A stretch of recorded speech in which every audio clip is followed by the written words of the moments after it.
Hi, this is Byron Tyler here in Israel on the Bot Radio Network inaugural tour of Israel.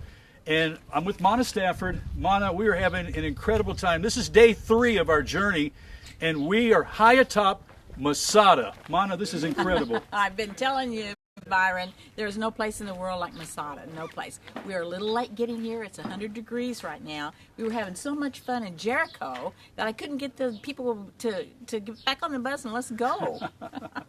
Well, we took a cable car up. I think it took us about almost 6 minutes to ride from the base up to the top of Masada here.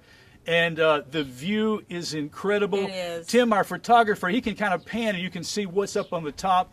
You can see some of the archaeological excavations that have been going on, still going on today. And you can see behind us the Dead Sea.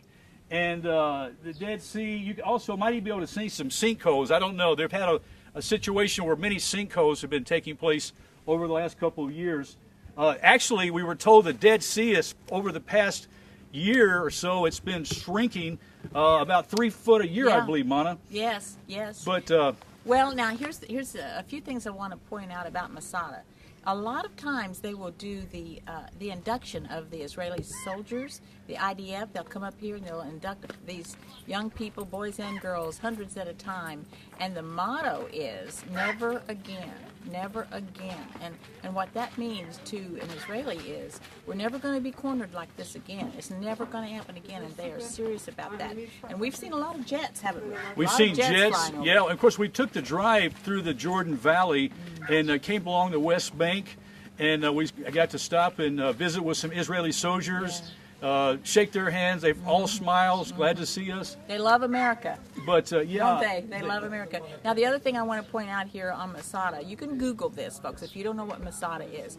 There is a story out there about how at the end, when these basically people who escaped the massacre at Jerusalem in 70 AD, they came up here, and there are stories out there that have been going around for years that in the end they committed suicide. That is not what happened. They've excavated this site. They found the last stand. The men that were left, those 10 men that were left, they fought. They fought to the end.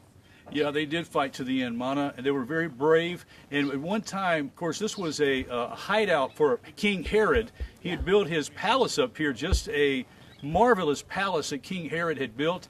And, of course, I guess it had been vacant for some years. And so when the Jews, when they came here, they actually had food rations, water rations, and cisterns, and they were able to survive. And other for about 3 years. Yeah, about 3 years. Yeah. Well, that was God's providential care, I believe, Byron, because, I mean, who would ever think you could live up here for 3 years? But eventually, of course, the Roman army, thousands and thousands of them battle ready, could have eventually have starved them out. But they decided to come up with a ramp on the backside, and they broke through the ramparts there, and they expected the next morning that after that happened that they would come up here and everybody would be dead. And that's not what happened. That's not what happened? That's not what happened. Yeah. Most of them were, except those 10 men, but they fought to the end. So I just think it's important that story be corrected. Well, Mana, a lot of stories are being corrected on our Bot Radio Network inaugural tour here to Israel. We're having a wonderful time, and thank you, Bot Radio Network listeners, for praying for us. And as we bring you these feeds, we've got more through. We're heading toward Jerusalem. We've left Tiberias. We've got to stop at the Dead Sea We've got to stop at the Dead Sea. We're going to float a while in the Dead Sea. I think that's about all you can do in the Dead Sea is float. So we're going to float in the Dead Sea. But we want to say thank you so much for watching these Facebook videos. Please share them. Please like them. Thank you so much. On behalf of Mana Stafford, I'm Byron Tyler for Bot Radio Network. I can't see anything. Can you create something for me? Let me try this. Can you hold this? Can you get in the dark down there? That's a good idea. It's hard to know what the press is.